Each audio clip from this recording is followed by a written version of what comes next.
Imagine dawn breaking over Jerusalem in the spring of 33 AD, the city still shadowed by the silhouette of Golgotha. A garden lies silent just outside the walls, olive trees, a narrow path, a rock-cut tomb whose entrance has been closed by a massive round stone. On that stone is an official mark, a seal meant to speak with the authority of empire. Nearby, a squad of soldiers stands watch, armed and alert. Now ask yourself, how could such a tomb, sealed by Roman authority, guarded by trained men, located in the city that had just executed a man accused of sedition, be found empty 3 days later? The question is not merely rhetorical. It probes the heart of the earliest Christian claim and forces us to reckon with a cluster of historical facts, religious expectations and human lives transformed in the space of a few days. To understand what happened in Jerusalem after the crucifixion, we must set the scene carefully. The year is c. 33 AD, the place a city under military occupation and legal order enforced by Rome. Crucifixion was the empire's instrument of terror, a public, unmistakable demonstration that resisted political dissent would meet a brutal fate. It also carried legal consequences that affected the dead. Bodies of executed criminals were rarely treated with customary care unless someone with standing intervened. Into this environment, a group of Jewish mourners, operating within their traditions and under constraint, sought to bury a condemned man. The way they buried him and the security measures afterward are central to how the empty tomb came to be seen as puzzling, even compelling. First, consider the death itself. The accounts preserved in the gospel narratives and summarized by early Christian confessors describe a crucifixion that ended in death confirmed by Roman procedure. On the day of Jesus' execution, when it became clear that those on crosses were dying, a soldier pierced the side of the crucified man. Ancient witnesses and some scholars note that such a wound could produce pericardial fluid and blood, details consistent with actual death, rather than fainting or a swoon. This is not modern forensic certainty. It is a historically informed inference, aligning with the testimony preserved in the texts and with what we know of Roman practice. Pilate, the Roman governor, publicly pronounced death and released the body for burial at the hands of those who requested it. That release matters. It creates a legal and social window through which a Jewish burial could occur without the body being left on public display. The burial itself is also telling. Joseph of Arimathea, described as a member of the council and a man of standing, came forward to claim the body. Nicodemus, who appears in other passages as a Pharisee who visited Jesus at night, assisted him. Their actions reflect Jewish burial customs, the use of spices, myrrh and aloes, and linen wrappings for the corpse. In first-century Judea, these were expressions of honor and respect, intended to prepare the body and mitigate odor while observing religious obligations. The Gospel narratives agree on a new hewn tomb owned by Joseph, a tomb that had not been used before. It was located in a garden near the place of execution, not a distant or unidentifiable burial pit. A new tomb in a garden has implications. There was no family grave to which one could return in later confusion. The body's location was specific and known to several people. Those details form the first cluster of historical anchors: a confirmed death by crucifixion, an honorable burial by named individuals, spices and linen used in customary fashion, and a new identified tomb near Golgotha. Each fact on its own is important. Together they create a premise that makes later events more historically puzzling. If the body had been left on the cross or thrown into a common grave, skepticism about later claims would be easier to sustain. But here, a respected figure intervened. A proper burial took place and a marked tomb was in place. The legal authority of Pilate and the physical security implicit in a new sealed tomb introduce new constraints on the kinds of explanations one may reasonably offer for what happens next. To appreciate why a sealed, guarded tomb was viewed as a serious obstacle to tampering, we need to understand Roman and Jewish practices around both security and sanctity. In the Roman imagination, seals and posted guards carried legal weight. When an officer of the governor's court authorized a seal, that seal was not mere rhetoric. It asserted imperial oversight. The soldiers posted were not ceremonial ornaments. Roman military discipline enforced penalties for failure or collusion. If a guard allowed the removal of a body under a broken seal, that guard risked court-martial or worse. On the Jewish side, tombs were ritually significant spaces, and contamination or improper handling had social and religious consequences. That combination, imperial enforcement and religious sensitivity, made the tomb of a crucified man both politically sensitive and socially conspicuous.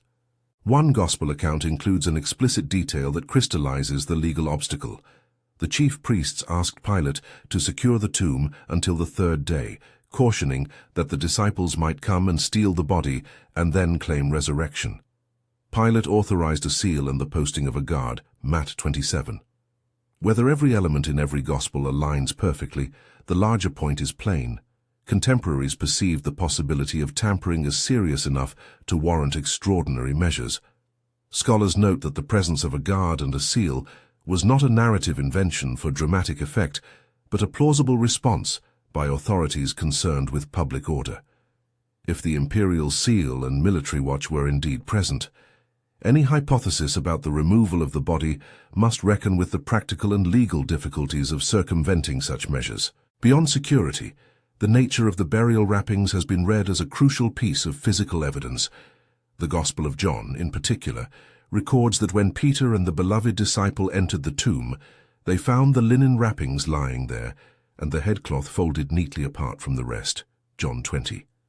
The image of linen lying in order and a separate headcloth suggests more than haste. In a theft scenario, where grave robbers hurriedly stripped a corpse of its valuables, the wrappings would likely be disordered or abandoned in a scramble. The neat arrangement invites interpretation. The body was not taken as in a hurried robbery. Again, this is an inference, not a forensic pronouncement. Historians treat it as a datum to be weighed alongside other facts. We must also pay attention to the role of witnesses and social expectations. The earliest gospel accounts agree that women were the first to discover the empty tomb.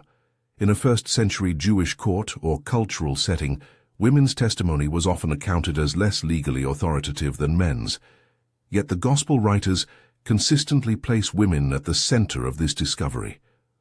From the historian's perspective, the inclusion of women as primary witnesses argues against an invented story designed to enhance credibility. That would more likely have featured male disciples as first discoverers to avoid embarrassment in the cultural context. The fact that the accounts preserve women in that role is one reason many scholars treat the core witness tradition as historically plausible. It is a counterintuitive detail that would not improve the claim's social standing at the time, precisely the kind of element historians look for when judging authenticity. All this unfolds against a broader Jewish background that colors the meaning of resurrection. In first-century Judea, beliefs about resurrection were not uniform. The Pharisees affirmed a future communal resurrection at the eschaton, the end of days, when God would vindicate the righteous and judge the wicked. The Sadducees, in contrast, denied an afterlife of bodily resurrection and focused on temple cultic life. None of these groups, however, expected an individual, historical reappearance of a particular person as a bodily reality before the consummation. The Hebrew scriptures, read in certain ways, offered hints and promises. Psalms and Isaiah spoke of deliverance, vindication, or vindicated suffering. But the idea that God would resurrect an individual within history before the final eschaton lacked a clear, established category.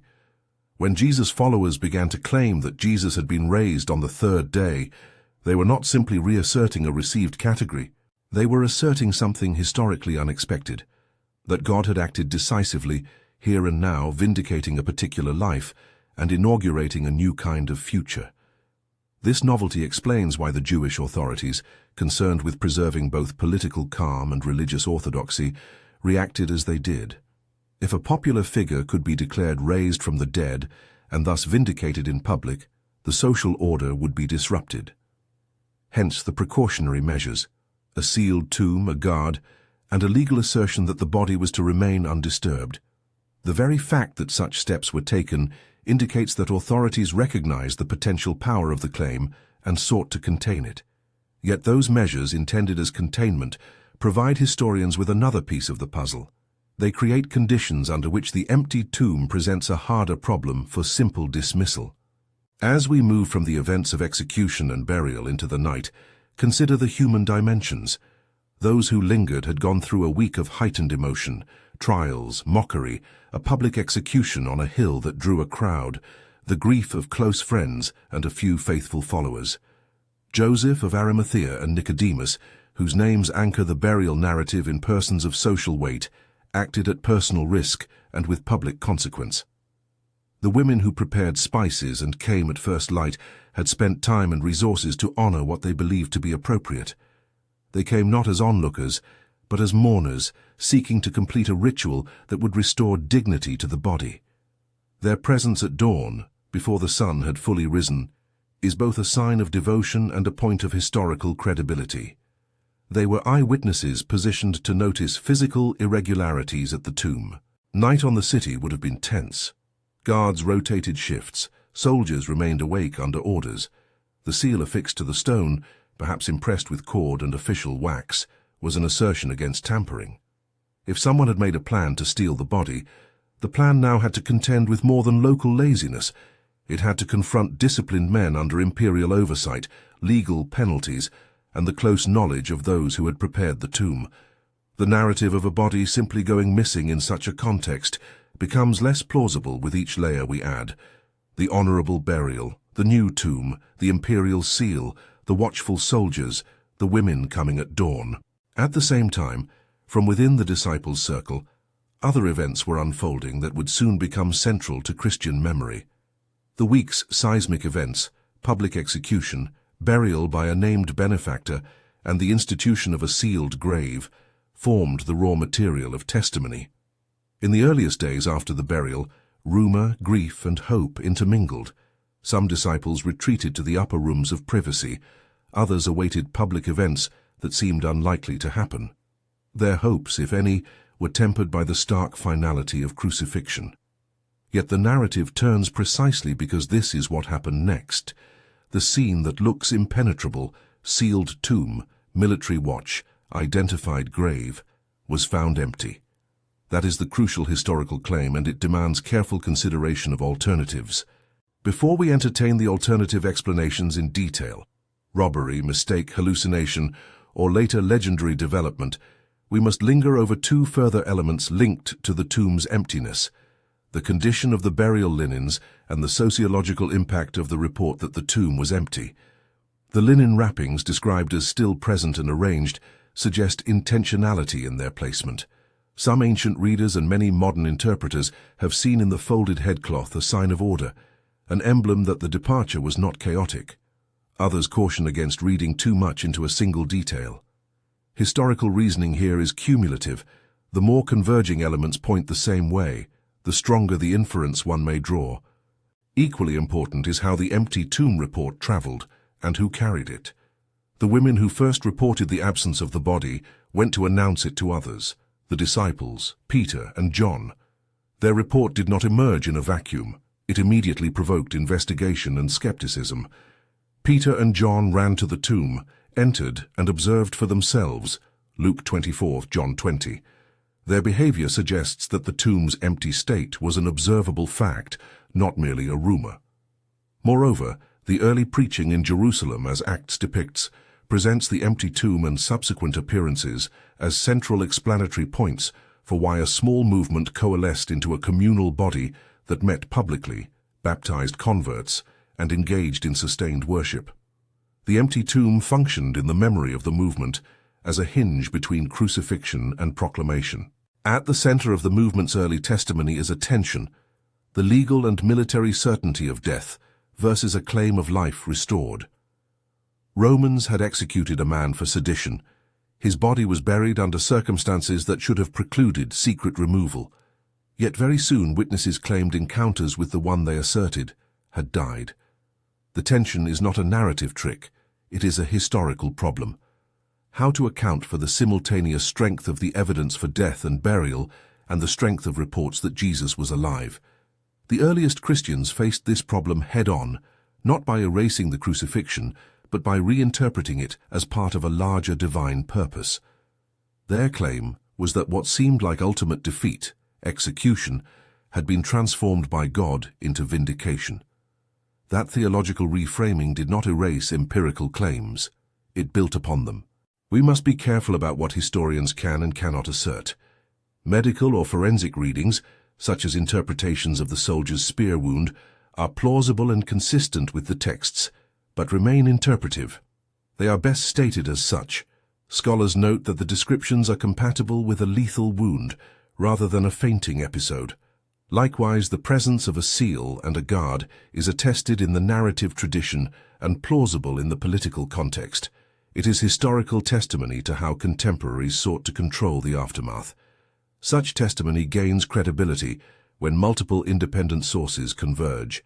The Synoptic Gospels, John, the preaching tradition in Acts, and Paul's later recapitulations all contribute pieces that fit together in a coherent pattern, even if every detail cannot be proven beyond question.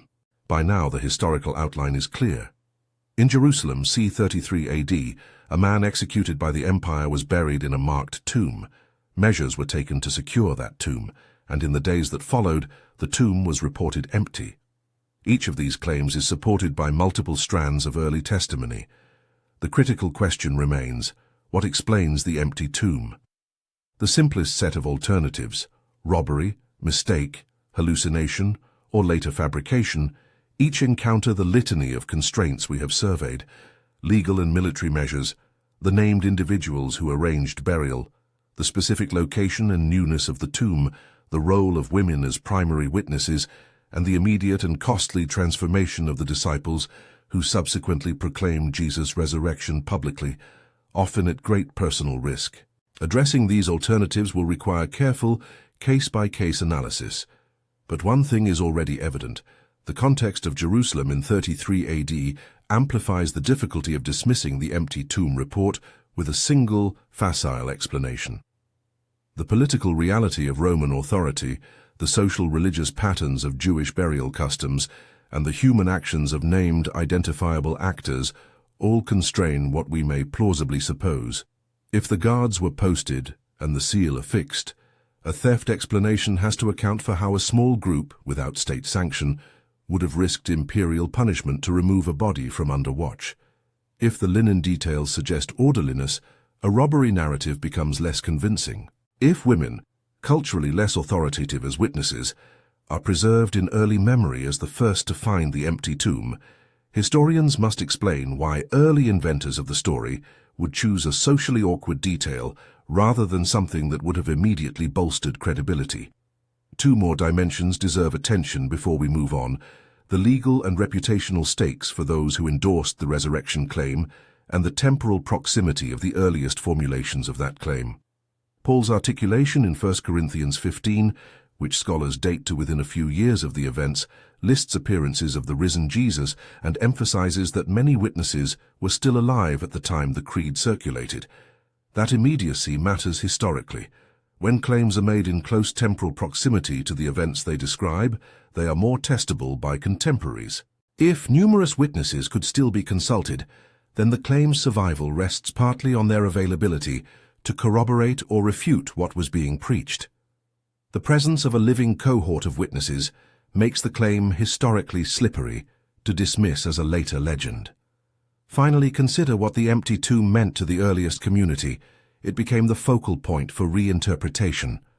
The Crucifixion, which for many looked like defeat, was read through the prism of the empty tomb and subsequent appearances as the foretaste of a new reality, an inaugurated future in which death itself had been confronted. The tomb's emptiness, therefore, was not an isolated curiosity, but the hinge of a theological revolution. That revolution affected worship, a shift toward Sunday gatherings, baptismal rites, understanding baptism as participation in death and resurrection, see Romans 6, and communal courage in the face of persecution. The claims went beyond metaphysical assertions about immortality. They reconfigured how bodies, suffering, and community were understood.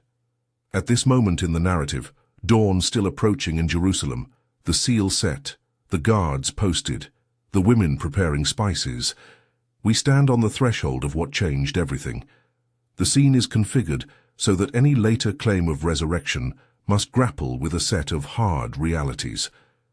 The next act of this story is the discovery at dawn. A stone rolled back, a tomb found empty, and witnesses who must decide what to say. That discovery is what turns a sealed, guarded space into the starting point for a movement that would reshape worship, theology, and social life. But before we follow the witnesses into the tomb and the garden, before we catalogue appearances and weigh creedal attestations, we need to press into the scene lingering in the dark. The soldiers on watch, the seal impressed upon a stone, the scent of spices in the cool morning air, and the quiet expectation of mourners who had come to complete a task of love.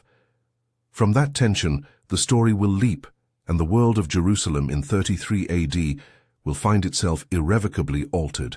They pushed closer to the garden at dawn. The air was thin with coolness, the city still half-shadowed, and the women moved with a single purpose, to finish what had been started in haste. Mary of Magdala, Mary Magdalene, was not simply curious.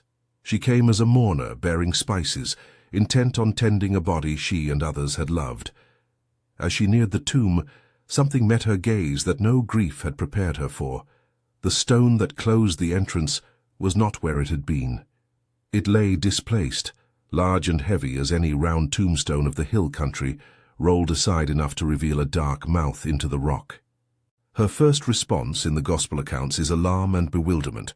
She runs to tell Simon Peter and John, the disciple whom Jesus loved. Peter and John, startled into motion, run back toward the place they had thought closed and secured. John, faster, younger perhaps, reaches the entrance first, peers in, sees the absence, and then waits for Peter, who enters with the directness for which he is known in the narratives. Inside the tomb, they find what the texts record: no body, and gravecloths left behind. The long linen that should have enfolded a corpse lay there, and the head covering, the smaller piece tied around a head, was folded, set apart from the rest. Take a moment to picture the scene not as theological shorthand, but as historical detail. Two men of the inner circle, known and named, examine a sealed, marked tomb in a garden near Golgotha. They are not mere rumor carriers. They inspect and report back. Their behavior matters. Peter's entry and John's recorded observation form an early core of testimony that the movement later references. The discovery is not merely second-hand gossip. It involved named participants who responded to the report with direct action. What follows in the accounts deepens the puzzle. Mary, left outside weeping, bends into the tomb, sees the linen and the headcloth, and then, most dramatically, encounters not a corpse but two figures, and after them a voice that calls her by name. In John's telling, this moment culminates in recognition. Jesus speaks, she turns, and the personified grief gives way to astonishment and recognition. Scripture reports that she clings to him in the garden. Another gospel suggests she is sent to announce the risen one to the other disciples.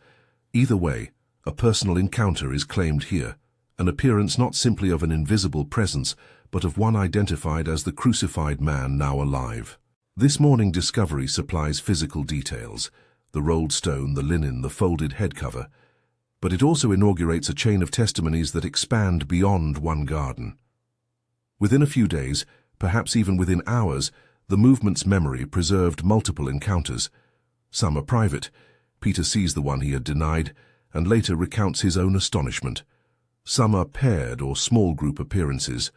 The road to Emmaus becomes a scene of revelation, where two disciples recognize Jesus in the breaking of bread after a conversation that opens Scripture in a fresh way, Luke 24. Some encounters occur around meals, a lakeside breakfast that involves fish and bread, where Jesus invites Thomas to inspect wounds and eat, signaling both continuity with bodily life and the newness of his condition, John 21, Luke 24. Others are public and multitudinous. Paul, in his earliest creedal citation in 1 Corinthians 15, asserts that the risen Jesus appeared to Cephas, Peter, to the 12, to more than 500 at once, many of whom he notes were still alive when Paul wrote, and to James, then to all the apostles, and finally to himself. That brief list is not rhetorical padding. Its function in the primitive proclamation was to ground the claim in verifiable human witnesses. The variety matters. We have solitary encounters, small gatherings, and mass appearances. We have interactions that underline physicality, eating, permitting touch, showing scars, and interactions that display new properties, appearing in locked rooms, instilling recognition in unexpected contexts, vanishing from sight or being unrecognized until a particular act of recognition occurs. The accounts jointly suggest that early Christians experienced the risen Jesus as neither merely a phantom nor merely a resuscitated corpse. He is recognized bodily, yet in a mode that transgresses ordinary constraints, bodily continuity with transformation. These appearances were not invented late to shore up a failing movement. The creed Paul cites in 1 Corinthians 15 appears in a context that most scholars date extremely close to the events themselves, within a handful of years. Why is that chronological proximity important? Because many of the witnesses named in the creed would have been available to confirm or deny the report. When early preachers said, "He was seen by more than 500 brothers and sisters," they appealed to a living network of potential cross-examination. It is only reasonable to suppose that such claims would not long persist in the same form if the named witnesses had universally denied them. Early proclamations, therefore, possess a testability that late legends typically lack. We must also weigh the social consequences of these claims. The men and women who spoke of seeing the risen Jesus did so in a Jerusalem still under Roman dominance, still with a temple structure that defined Jewish public religious life. The proclamation that God had raised Jesus in the midst of history did not win applause from the authorities or the entire populace. Instead, it generated suspicion, confrontation, and eventually bloody opposition.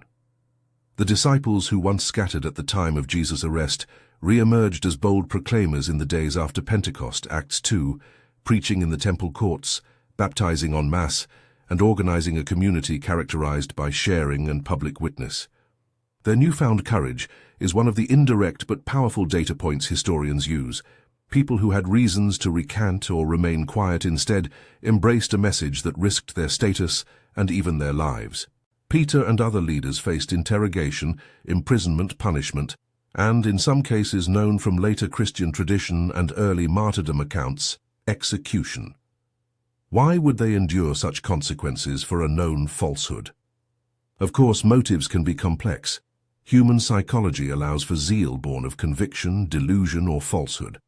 Yet the costliness of early testimony adds weight to the claim that something compelling had occurred in Jerusalem in 33 AD. To properly understand the contrast between the ancient expectations and this claimed event, we must return to Jewish hopes about resurrection. The dominant scriptural horizons did not include a ready-made slot for an individual, historical, pre-eschatological resurrection. The Pharisees taught a future bodily resurrection for the righteous at the end of days. The Sadducees denied such a hope. Scripture contained passages read as foils, verses in Psalms and Isaiah, that prophets and followers would claim fulfilled in ways consonant with Jesus' mission, but the form of vindication the disciples announced was a fresh, immediate reality. To claim that God had, in history, raised one person from death, and thereby begun a new age required theological creativity and interpretive labor.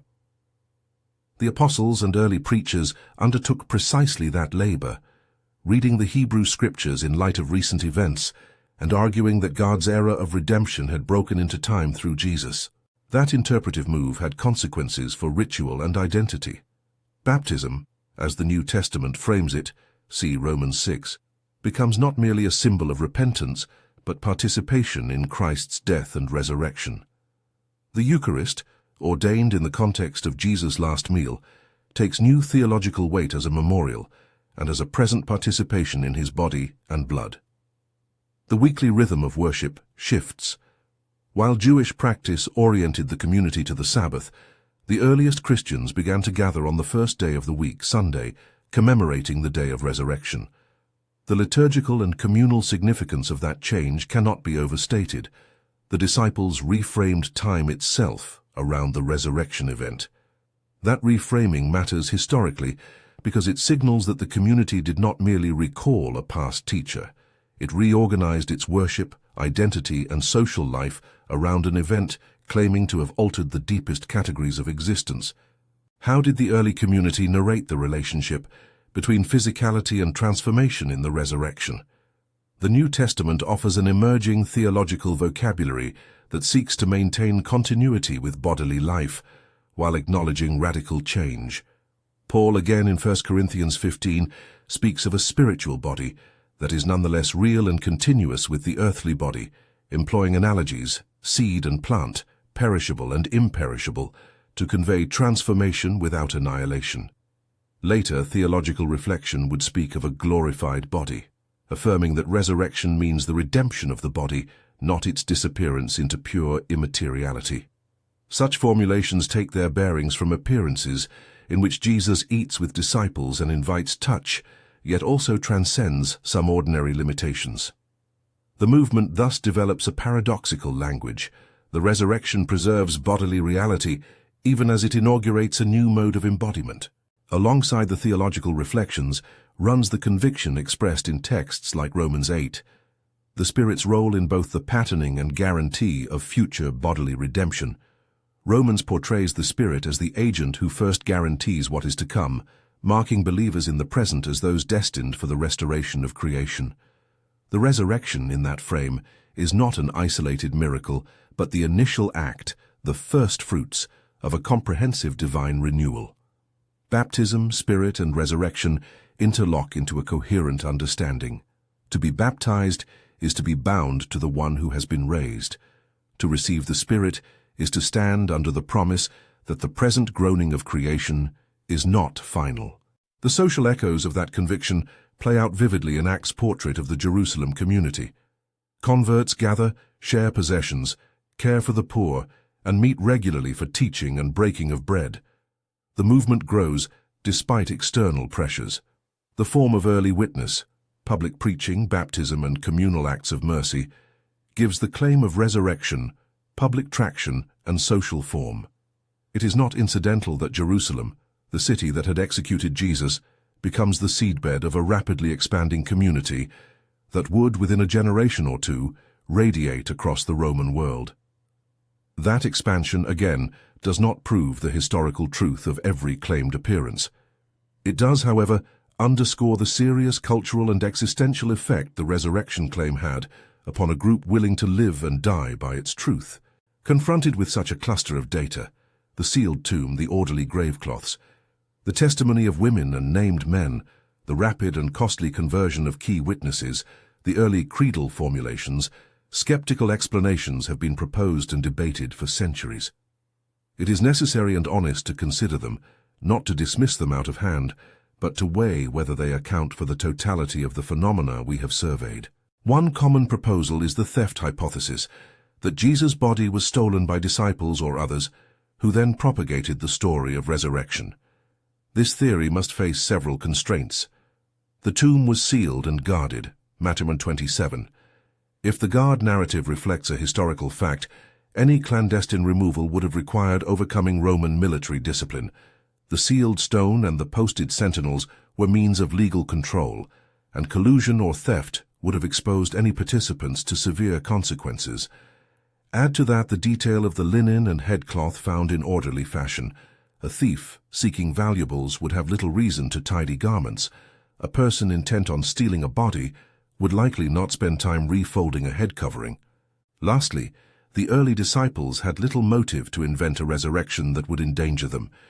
If they had simply taken a corpse and announced a miracle, the risk of exposure, given the proximity of witnesses, would be high, and the cost was their reputations, livelihoods, and sometimes lives. None of these points constitutes a knockdown argument against theft, but together they show the theft explanation struggles to account for all the documentary and social data.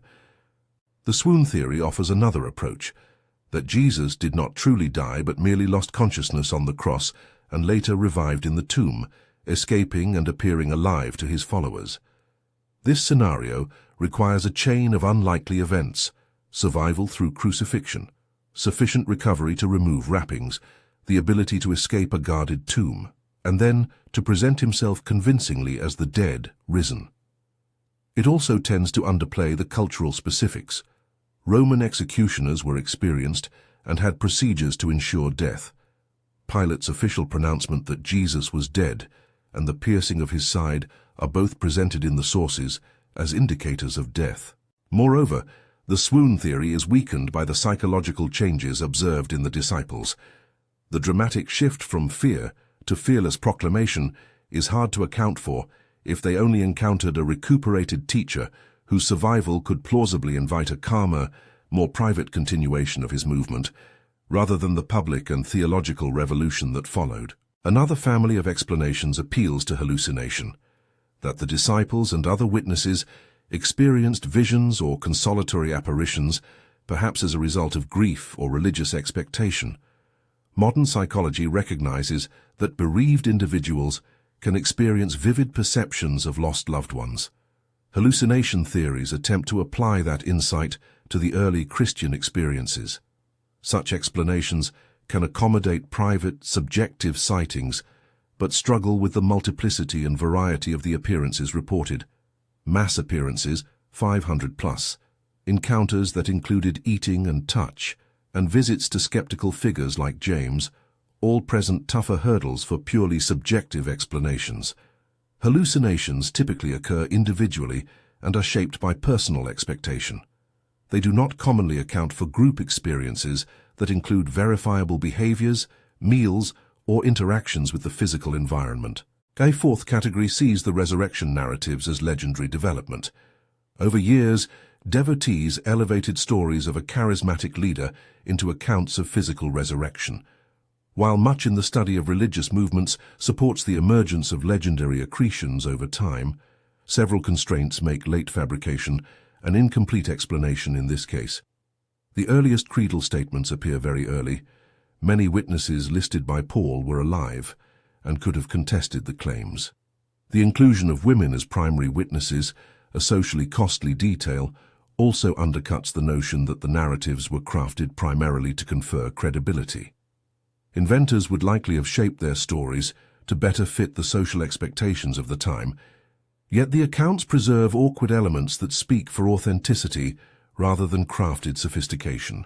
Each skeptical account points to possible elements of what happened in Jerusalem in 33 AD, but none of them, on their own, fully accounts for the convergence of facts: a confirmed execution, a named burial, a sealed and guarded tomb, ordered grave cloths, women as first witnesses, multiple and varied appearances, an early creed that circulated when many witnesses were alive, and the costly transformation of key adherents. Historical reasoning privileges the totality of evidence and seeks the explanation that best accounts for all the data. From that perspective, historians who argue for the resurrection as the most coherent explanation are not necessarily claiming a complete scientific proof, but are asserting that the hypothesis of divine action in history best fits the converging strands of testimony and consequence. It is important to be candid about limits. Historical method cannot reach into metaphysical reality. It cannot provide a laboratory demonstration of events that belong to the singular realm of providential action. What historical inquiry can do is to assess probabilities, weigh competing hypotheses, and determine which account best fits surviving evidence. In this case, the hypothesis that Jesus of Nazareth died, was buried, and was subsequently experienced as alive by multiple witnesses in Jerusalem. 33 AD explains a larger set of facts with fewer ad hoc assumptions than do alternative naturalistic accounts. Beyond historical judgment, the resurrection claim carried enduring theological implications that refracted into Christian practice and thought. If death is not the final word, then suffering and martyrdom are situated within a horizon of meaning that reinterprets violence as susceptible to divine reversal.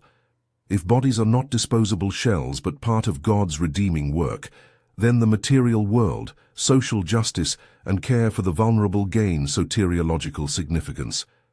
Baptism, then, is not merely symbolic, but a rite that binds one to a narrative of dying and rising. Liturgy, especially the Eucharist, becomes a present participation in the claimed transformative event. Worship on the first day of the week marks time around God's decisive action. These are not peripheral developments. They are central to how early Christians lived and how the movement grew. We should also note the role the Spirit plays in the New Testament synthesis. The Spirit is portrayed as present at Jesus' resurrection, active in empowering witnesses, and as the down payment, or guarantee, of believers' future hope. See Romans 8 and 2 Corinthians 1:22 F 1:13-14. This pneumatological emphasis does theological work. It links resurrection to an ongoing divine agency that sustains communities in persecution and fuels missionary expansion. The coming of the Spirit at Pentecost, as Acts narrates it, legitimates and energizes the earliest proclamation in a distinctly public and audacious fashion. The social consequences in Jerusalem are the next chapter in the story. A small group that might have been expected to fade away instead became a nucleus of public witness. They met openly in the temple, they debated with Jewish authorities, they performed acts of charity and communal sharing, and they baptized converts. The movement's exponential growth in Jerusalem and then beyond puts pressure on historians to account for the motivational and cognitive shifts at play. Why would a band of discouraged followers, in the midst of a hostile city that had executed their leader, risk proclamation? The most plausible answers point to transformative experiences, encounters each individual interpreted as genuine. Such experiences, repeated and shared, gave rise to a communal conviction that their story was not merely a tragic footnote, but the beginning of a new creation. Now consider the phenomenon of martyrdom. Many early Christian witnesses faced persecution with a fortitude that moved contemporaries. Martyrdom narratives, for all their theological shaping, preserve the basic insight that followers of Jesus were willing to die for a cause they believed to be true. The costliness of such witness complicates explanations that reduce the resurrection to a cunning forgery or to wishful thinking. While human psychology allows for extraordinary convictions, even to the point of self-sacrifice, the presence of widespread, costly testimony pushes the historian to take seriously the claim that those early witnesses were not acting out of calculation alone, but out of experiences they considered decisive. At the same time, a historian must resist turning the argument into a syllogism that equates martyrdom with truth mechanically. People have died for false beliefs. Martyrdom is not in itself proof, but the combination of empirical details, tomb, linens, guarded stone, women as witnesses, with early public appearances and an undeniable social movement centered in Jerusalem, creates a historical matrix that points, in the judgment of many scholars, to the resurrection as the most coherent explanation. For believers, that conclusion is not only intellectual assent, it is the hinge upon which worship, hope, and ethics turn. For seekers and skeptics, it invites further inquiry and honest evaluation of the primary sources and the weight of their testimony. As with any major historical claim, nuance matters. The accounts we possess are not uniform. Each evangelist frames events with theological emphases. Luke highlights road to Emmaus revelations and scriptural opening. John emphasizes intimacy and recognition scenes. Matthew includes the guard and the seal as a legal counterpoint to claims of theft. Harmonization attempts can be helpful in assembling a panorama, but where tensions exist, a careful historiography acknowledges them. Historical confidence rests not on forcing concordance where it does not exist, but on recognizing convergences. Independent sources preserve overlapping elements that are unlikely to be purely inventive: execution, burial by named persons, an empty tomb, varied appearances, and rapid proclamation. Two inward shifts struck early Christians with lasting force: the revaluation of death and the transformation of identity. Death, in their experience and preaching, was not simply separation from life, but an enemy defeated by God's final act. Identity moved from a tight-knit band around a Palestinian rabbi to a movement centered on the one who had been crucified and who was experienced as raised. Baptism, the Eucharist, the marking of the Sunday assembly, and the communal sharing practices were outward expressions of that inward reorientation. In Jerusalem, c. 33 AD, something happened that prompted these tangible shifts. The community no longer understood itself primarily as a sect within Judaism, but as the beginning of something that would extend beyond its original cultural confines. A final piece of evidence is the conversion of individuals who were at first antagonists. James, the brother of Jesus, who according to some readings was initially skeptical, becomes a leader in the Jerusalem church. Paul, known earlier as Saul of Tarsus, a fierce persecutor of the movement, experiences an encounter that he himself describes as visionary and decisive, after which he becomes its most tireless missionary. These conversions are not trivial anecdotes. They indicate that the movement's claims engaged thoughtful and even hostile observers in ways that could profoundly alter convictions and allegiances. As the narrative arc closes, we must bring the attention back to that garden tomb in Jerusalem. 33 AD, the sealed stone, the aroma of spices, the watchful guard, the linen folded with care. The event at the center of Christian memory is anchored in time and place. It is not a vague myth untethered to history. Rather, it arises from a context dense with legal, religious, and social constraints that make simple explanations insufficient. A cluster of facts: execution, burial by recognized figures, the marked tomb, the presence of women as the first eyewitnesses, the ordered gravecloths, the early and multiple appearances, the rapid formation of a worshipping community oriented to the first day of the week, and costly witness in the face of persecution, requires a coherent account. For many historians and for the earliest proclaimers, the most coherent account is that God raised Jesus of Nazareth, and that this act inaugurated a new phase of God's saving work in history. What does that historical theological conclusion mean for us today? It reshapes fundamental questions about suffering, mortality, and the body. If resurrection is the center of God's action, then human bodies matter irrevocably. Suffering is not the final verdict. Death is painful but not final. Worship structured around the resurrection reframes communal life toward hope and service rather than mere survival. Baptism and Eucharist become more than ritual acts. They are participations in a story that binds communities across time. Of course, faith remains a personal response. The evidence invites reflection and demands a decision about trust and witness. For some, the historical case will point toward faith. For others, it will provoke further questioning and study. Either response is honest and necessary. What is not honest is to ignore the historical density of the context: the sealed tomb, the guard, the orderly linens, the women's testimony, the early creedal attestations, and the radical aftermath in Jerusalem, 33 AD, and to pretend that the resurrection claim can be reduced to a single facile explanation. If you have been moved by this account, if the convergence of historical detail invites you to explore further, then consider reading the primary texts directly. Matthew 27:28, Mark 15-16, Luke 23-24, John 19-21, Acts 1-2, and 1 Corinthians 15, and consult recent scholarship that wrestles with these texts in their first-century context. Engage with the work of historians who bring archaeological, textual, and cultural studies to bear on the question. Conversation across disciplines sharpens judgment and invites a deeper appreciation for the complexity of the past.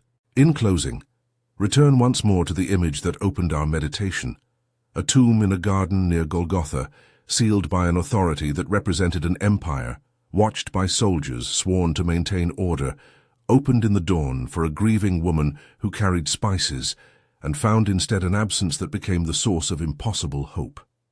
The place and date, Jerusalem, c. 33 AD, anchor a cluster of events that reshaped how people understood God, death, and the future. Whether one approaches that site as skeptic or believer, one must reckon with the power of these converging testimonies.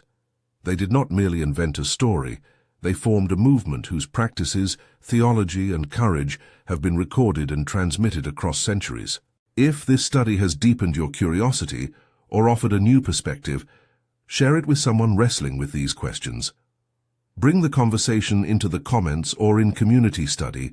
Historical inquiry and honest faith grow together through dialogue. And if you'd like more careful, evidence-focused explorations of moments that shaped Christian history, consider subscribing to follow further episodes. May the historical and theological gravity of Jerusalem in 33 AD continue to invite reflection. What does it mean for life, for suffering, for community, that a sealed tomb was found empty at dawn?